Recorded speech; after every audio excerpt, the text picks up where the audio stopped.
વરસાદી માહોલ જામ્યો છે ત્યારે ખેડૂતો ખુશખુશાલ છે, તો બીજી તરફ ઝેરી જીવજંતુઓ પણ નીકળતા હોય છે। તેવામાં માલપુર તાલુકાના રભોંડા નવી વસાહત ગામના રાવલ મનુભાઈ પૂજાભાઈના ઘરમાં ઝેરી સાપ ઘૂસી જતા અફરાતફરીનો માહોલ સર્જાયો હતો।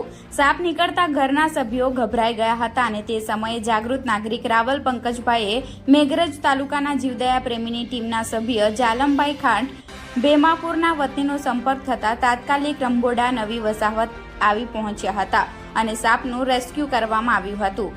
સાપ પકડનાર જાલમભાઈ ખાટને પૂછતા સાપ કિંગ કોબરા હોવાની જાણકારી આપી હતી। જો કે આવા ઝેરી સાપ કરડે તો તાત્કાલિક સારવાર અર્થે હોસ્પિટલમાં ખસેડવામાં આવે તેવી માહિતી આપી હતી અને સાપને સુરક્ષિત જગ્યાએ છોડી દેવામાં આવશે તેવું કહેવામાં આવ્યું હતું। રિપોર્ટર વાલમ બારિયા, ગુજરાત ક્રાઇમ ન્યૂઝ, માલપુર।